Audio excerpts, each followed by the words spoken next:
In our last episode, we explored what drove Watchmen to leave home, travel halfway across the world, and step into a completely different country's war. We heard his past, personal motivations, and the journey that brought him to Ukraine.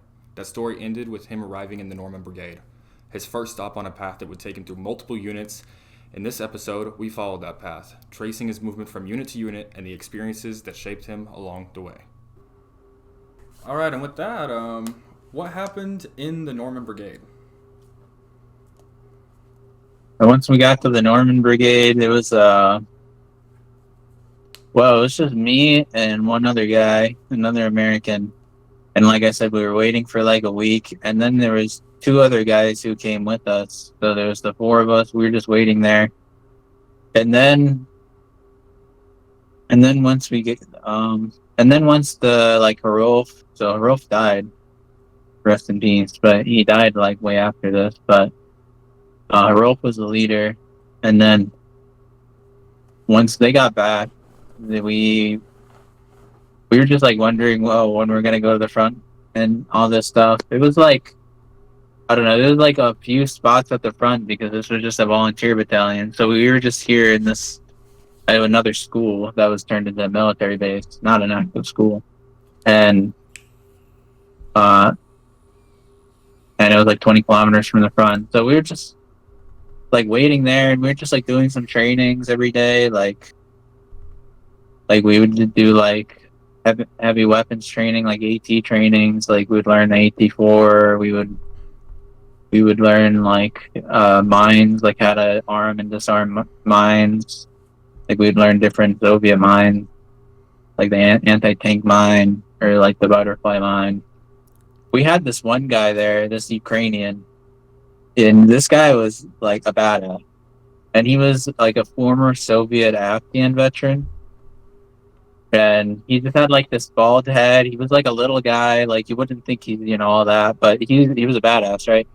And he would teach every class we ever had, like on the RPG or anything. He would always teach it, and he only spoke like a few words in English, but he and like so it was, and it wouldn't just be foreigners at the class. It would be like us foreigners, and then there would be Ukrainians there too.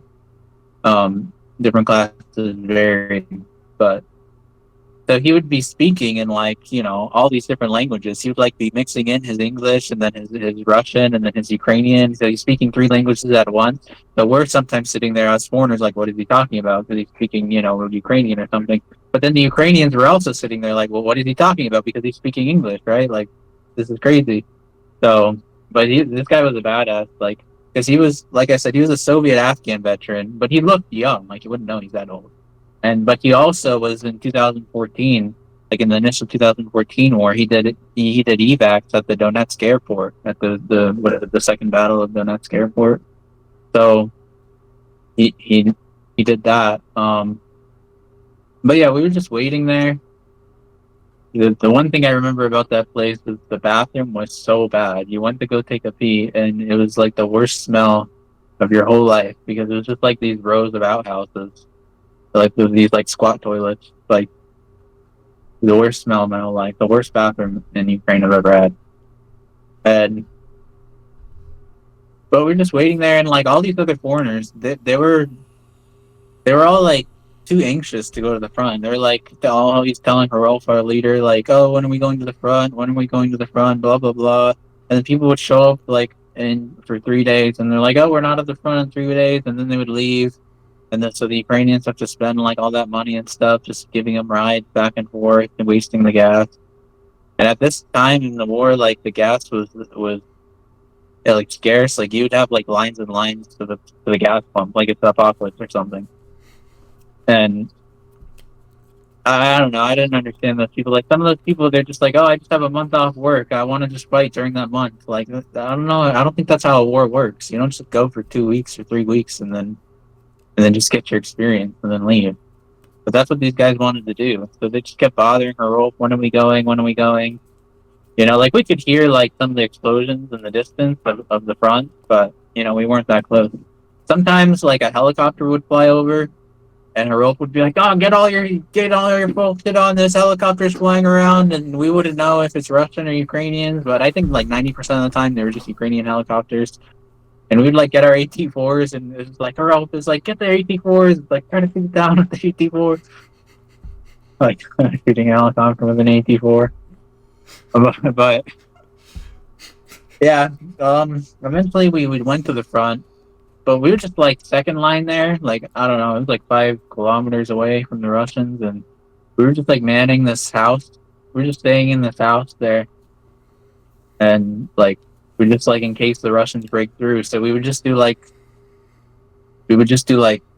bridge guard. Like we would guard this bridge, and we dug some trenches there. I'm sure those trenches are still being used to this day because the front line never moves.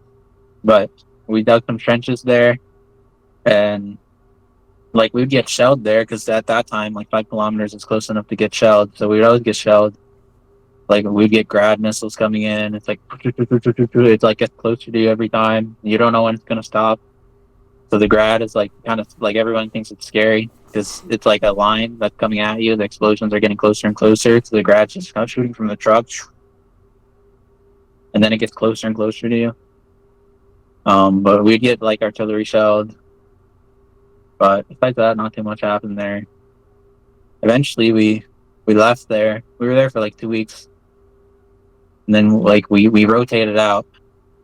I wanted to stay there longer, but we rotated out, I guess. And then Herolf like said, "Oh well, now we're done with the front." And then like at one time, Norman Brigade had like 30 people there, and then they all left. And then it was just like 10 of us at the front. We had this like Ukrainian, like this 18-year-old guy there. So the thing about the Ukrainian Volunteer Army is like there's no contracts there. No one was official in the army or anything. They're like a militia, right? And it's basically Pravi sector, if people know what that is. It's like right sector, but they're like not right sector. They're like I don't even know. But there's like a more prominent version of right sector. And that's not it. That's like Ukrainian Volunteer Corps. And then this is the Ukrainian Volunteer Army. But the thing about that group is they're just volunteers, right? So like I'd say like 10% of the guys, 10 or 20% of the people who were there, the Ukrainians, they were like veterans from 2014 because, Ukrainian Volunteer Army fought in 2014. That's how they got established. And I remember like one of the guys we were talking to, he told us like, oh, I fought in 2014, I fought in 2015, but then, the war died down with the Minsk agreement.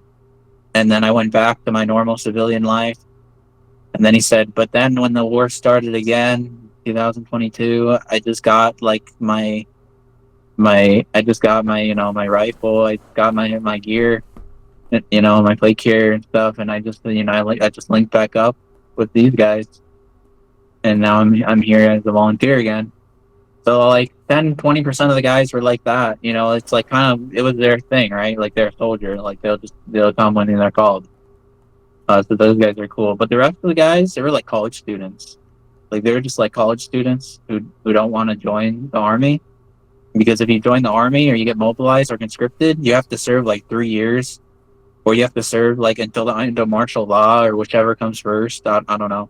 So basically, they didn't want to sign a contract and join. And then in Ukraine at that time, conscription was only at 27 anyways.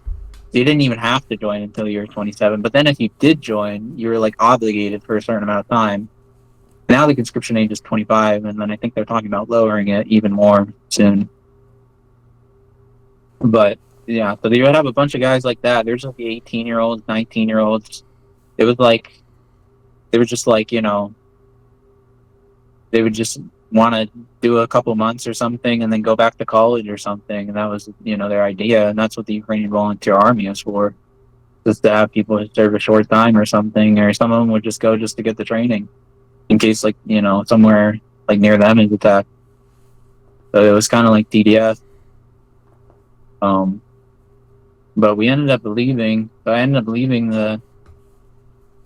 that place. I decided at that time, like, I wanted a contract. I wanted to get paid.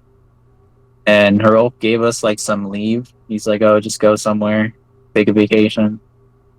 And then I just ended up never coming back. Like I ended up texting him saying, oh, I'm not going to come back. And I found this other unit so I was in Lviv, and I was just hanging out there with one of the guys from Norman Brigade and another guy we met. And then we ended up meeting these other two random foreigners, and they were telling us like, oh, we have a thing that we're going to work with the National Guard, and we're going to do a medical evac. And so then we ended up going like back to Dnipro, and we met like, and we ended up staying in a hospital, right, which was totally like not supposed to happen. So the nurses and doctors were telling us like, don't wear military uniforms to wear civilians, because we weren't supposed to be staying there. I'll get to why in a second, but basically our idea was is that we're gonna do a medical evac with the National Guard, and we'll just be the evac team, right? Like we had some trained medics and stuff. Like one guy was a Afghan veteran; he was a medic in the U.S. Army, and then there was another girl. She died later, but call sign was Snake. But she was in nursing school, I guess. Before I think she dropped out. She had some experience, right? And so, you know, there were some medics there, and then there's other people who were just like, you know, going to be the shooters for the medical evac, and then a driver. But what ended up happening is that we ended up just like going from base to base, which, you know, looking back at it, it's a little bit cool. But we ended up just going base to base with the like different National Guard bases. Like I know one of the units was Dnipro 1, and we just like trained them. Like we were training them on like basic stuff, like first aid, you know, how to put on a tourniquet, like I don't know why they didn't know that stuff, but we're just training them on basic stuff, like how to do a buddy rush, like buddy team bounding, how to, like, I don't know, how to just shoot, like just basic stuff. We did some training on our own, like because we got to shoot a few times. But the problem with that unit is that we were being led by this Latvian guy. He set everything up. So he spoke Russian because he was Latvian. And he was like, we were with this Ukrainian, I don't even think he was an officer. I think he was just like an NCO. But we were with him. And I don't know what was the problem or who was the scammer, but maybe both of them, because the Ukrainian guy was saying like, we're gonna get our contracts. Like he even took our passports, took photocopies of our passports and everything. And he said, oh, we're gonna get you a contract like just tomorrow or next week or blah blah blah. You know, the date kept changing, and he just kept saying, oh yeah, we're gonna get your contracts, and then you're gonna do the medical thing. But all we really did is like he just put us in a, like, you know, he put us in a place to stay. We didn't have to pay anything. We would get food for free. We would eat lunch at like the military base where we would train the National Guard that day. So this guy, he was like part of the military intelligence directorate, but like Ukraine has two. So there's one for the army and there's one for the National Guard, right? So it's GOR, like GUR, like the military intelligence. And so he was part of that. But he would just like bring us to different bases because I guess he's intelligence, so he can go wherever. But he would just bring us there, and we would just train like this random unit, and then we would like just help train that random unit, like just keeping us occupied, I guess, like this random. And then I think what the deal was is that it was like a ghost unit. So he took all of our passports, and then he told the leadership, the higher ups above him, like, oh, I have all these foreigners in my unit, and so I need to get paid. Like, you know, I have 30 guys, give me 30 salaries. And then he just took the money. I don't know for sure, but I think that's what was happening, because we never got our contract and we never went to the front. We were just in Dnipro. And he would like move us to different places. So the first place we were in a hospital. We definitely weren't supposed to be there. So that's like a violation, I guess, of the rules of war. And then there's just like 10 of us at that time though. And then we ended up going to like a UN refugee shelter. Like we didn't really know what it was at first. It just looked like a preschool, but the preschool was being used as a UN refugee camp, I guess. So then he brought us there. And then we stayed there. And then I don't know what happened with the Latvian guy. I didn't like the guy anymore or something. And then we ended up staying in this guy's junkyard, like this random guy's junkyard. But this guy was cool. Like he was a veteran from 2014, and then he ended up giving us like a an RPG 22, right? It's like the small RPG. It's like a law. And he ended up we traded him a rifle for an RPG 22 because his ghost or the Latvian guy he had a rifle from the National Guard, and then that National Guard officer was mad because then the guy took like stole the rifle, I guess, and then he was that mad about it. But then we switched the rifle for the RPG, so we traded. Which it just goes to show you the Second Amendment culture in Ukraine. Like this guy had an RPG just at his house. I mean, that's pretty cool. I mean, I guess he got it from the 2014 war, but still, like, it just shows you the Second Amendment culture there. And then he wanted a rifle, right? Like, why do you want a rifle? For his own protection, right? This is the Second Amendment culture there. And, but that guy, like, fed us and everything, like, just out of his own pocket. Because the National Guard guy ended up, like, dumping us. So then we stayed there for a week or something. And I think the Latvian guy, I don't know, I think he was also lying to us because he spoke Russian, and so how does he not know what's going on? I don't know for sure, but I mean, I think he was promised some sort of rank, but then maybe he also never got it because the Ukrainian guy was also like scamming him too. But I think the Latvian guy was like a little bit in on it, but then he ended up getting screwed also. I don't know, but it was like a waste of time. We were there for like a month or 2 months or something like that. And then when we were at that junkyard by that 2014 veteran, when he was putting us up there, we stayed at that junkyard for a week or two, I think. But then eventually, I guess the Latvian guy, he had a contact with Karpatska Sich. And so we ended up going there. So like at this time, there's 10 or 15 of us or something. And we ended up getting there. The Latvian guy, he had all these donations coming in. And like he had a lot of money coming in, and some people would donate him whole cars. Like people from Europe or Latvia or something would donate them old junker cars, and they would spray paint it green. And then we had those, and we just drove those ourselves. I remember we were driving to the front from Dnipro, and then the wheel just like came completely off the car, flew off the car, and we were like, oh, like it didn't come off, but we knew it was coming off, and it was like, oh, that doesn't sound good, and it was like almost off. And then we stopped the car and we had to fix it on the road. And then one of the lug nuts was bad, so we were only using like 2 out of the 4 lug nuts or something, just the rest of the way. And then yeah, we ended up getting to Karpatska Sich. And so this was like the first time it was ever legit in Karpatska Sich. So I got to Sich in June. And I arrived in the country in March. So all this time, March to June, I was just trying to figure out something because I didn't join the Legion. If I just joined the Legion originally, it would have just been easier to get a contract and to go to fight in the war.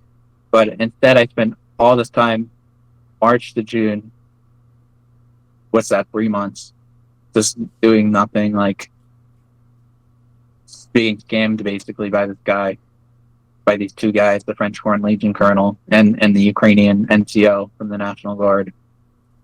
I mean, it was kind of cool with the National Guard because I saw like different bases. I saw like normal Ukrainian soldier life, I guess. And even National Guard is actually like a federal police unit in Ukraine.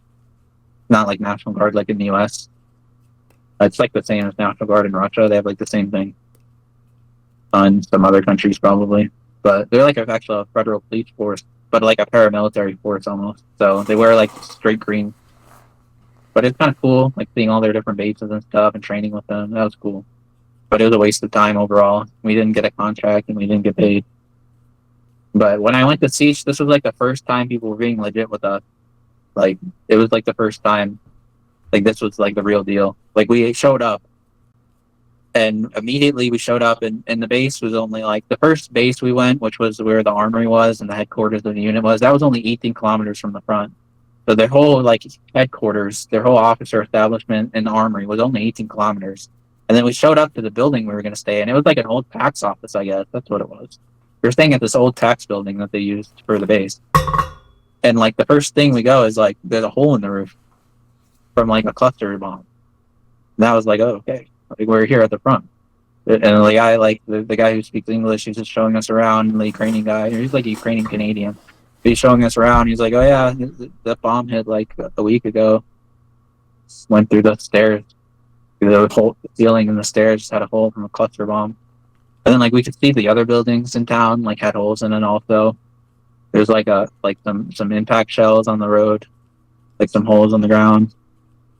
So we're like, oh yeah, we're here. And we stayed there maybe a week at that rear base. And then we got our weapons.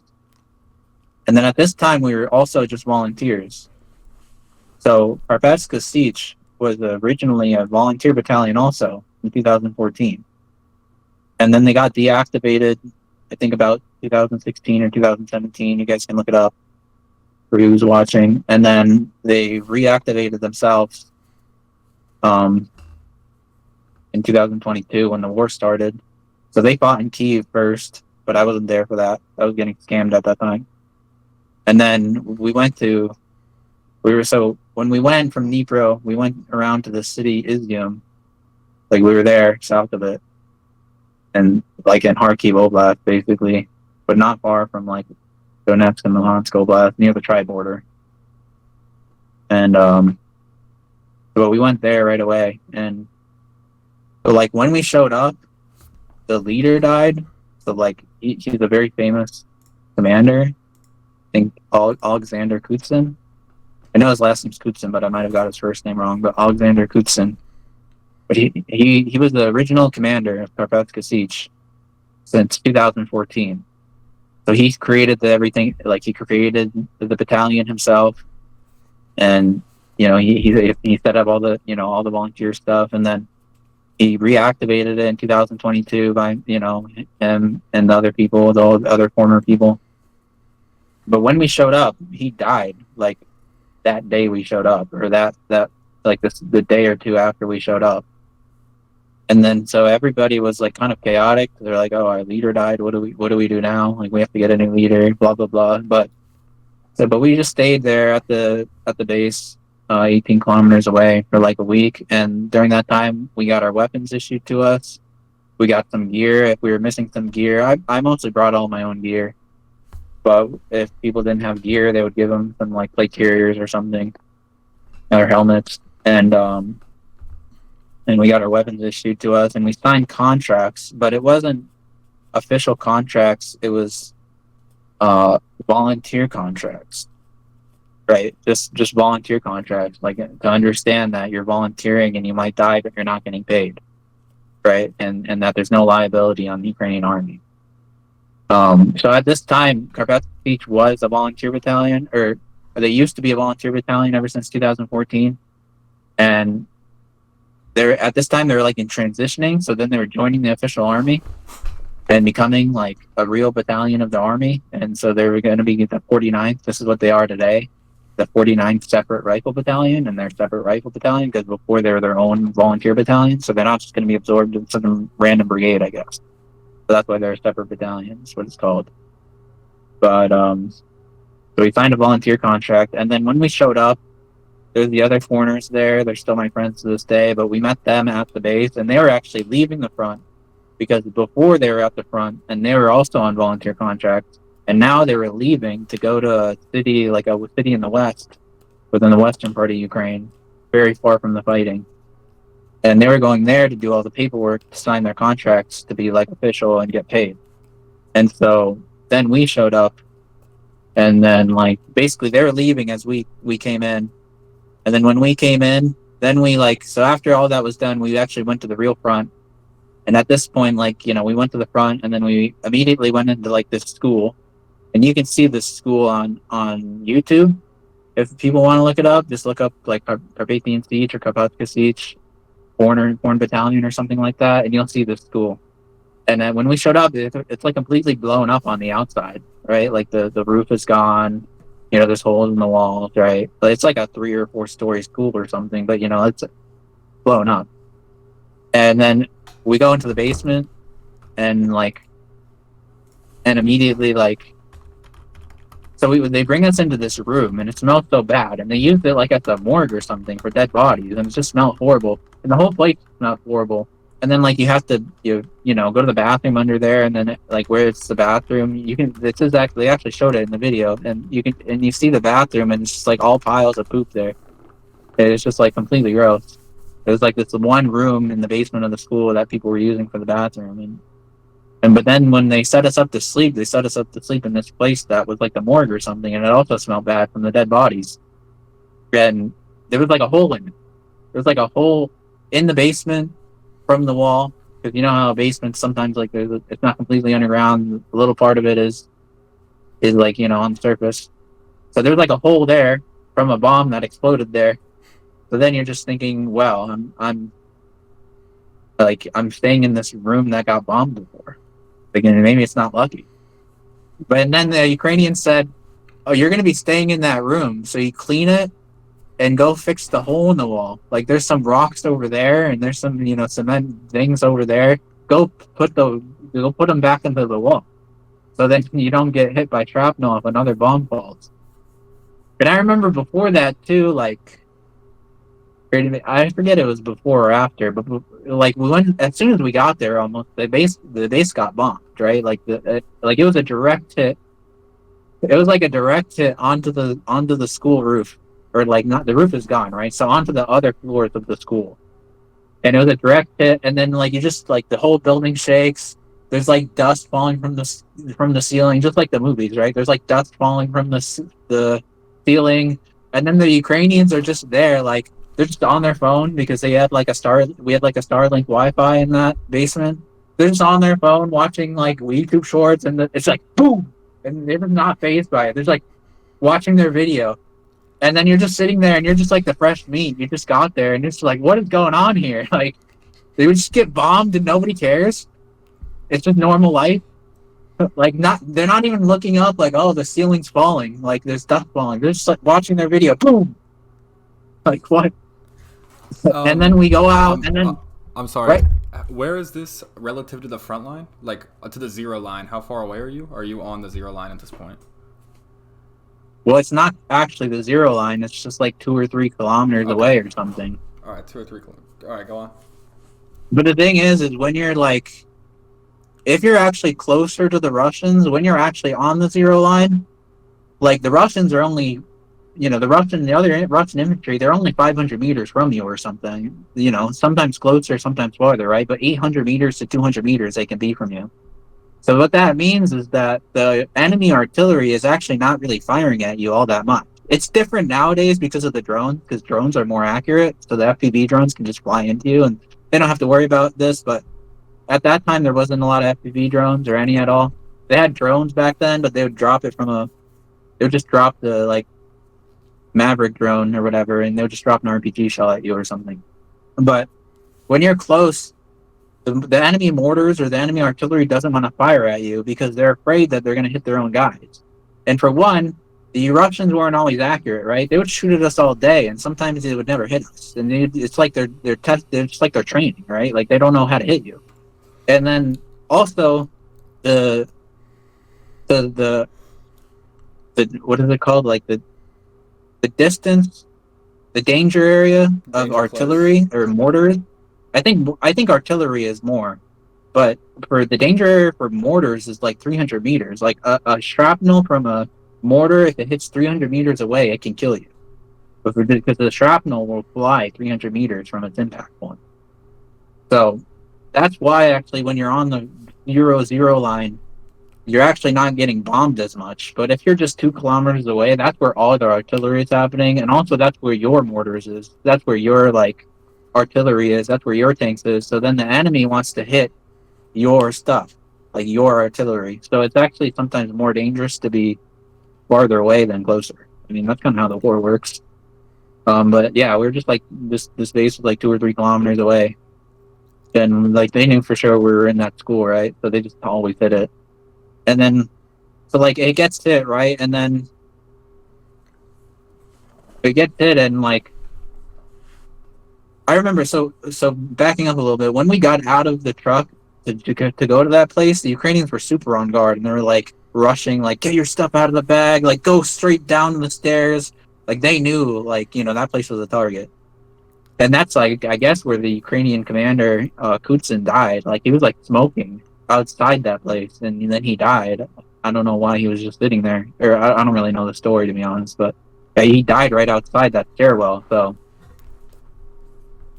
And, and then I also remember, like, there was these German shepherds. There was, like, 2 or 3 German shepherds in that place. And one of the German shepherds ran out up the stairs to go outside. And then there was a bomb. Like, right after he ran out the stairs, like, it got bombed right near where he ran out. And then you're like, oh, the dog died. And then you see the dog run back in, like, oh no, like, the dog's scared. And it's like, oh, I guess he's alive. But that was a close call. And like, so then we patched that hole in the ceiling, and then, but like, we had to go outside. Like, some of us had to patch it from the inside, and then others had to go from the outside to patch it. And then we were like, the place just got bombed. We're gonna go outside here? That's too dangerous. But nothing happened. And then, like, right after that, like some hours after that, the first day we were there, some hours after that, like everybody's standing up, and like the Ukrainians are speaking in Ukrainian or whatever, and everybody's like on guard. Like, because remember, when the bomb hits, everyone's just on their phone. Boom, nobody cares. But now, like, there's something over the radio, and then everybody's standing up and listening to the guy speak, and we're just foreigners and we don't understand Ukrainian, and we're like, what's going on? Like, everybody's on high alert, and then like. And then that Latvian guy, he speaks Russian, so then he was like, "Oh, let's go. We're gonna go bring the javelin. We're gonna get this javelin from these Czech guys, and then we're gonna go and get your kit ready." And so, like, 5 of us went out, and we were kind of like, "This is crazy." The school just got bombed 3 times, and now we're just gonna walk outside, and we're a super target. And then we walked away. When we walked in formation up this hill, and then we went to this place where it overlooks, like, the whole valley, and we set up a javelin position there. And we didn't really know what was happening at the time, but I guess what happened is that we thought we were encircled, and we thought that the Russians were breaking through the zero line, and so they set us up as extra reinforcements of the javelin team up onto this hill. And we were just sitting there, and there was, like, when we got there, there was some Ukrainian trenches and stuff, and there were some Ukrainian people there on position. And we just sat up there and we waited there for a few hours or something. And the whole time we were there, we were like, and this is basically like how it is most of the time you're on position as an infantryman. You're just watching the war go on, like, over your head. And so the Russians will shoot, and then the Ukrainians shoot, and you're just watching everything go over your head. And it's like,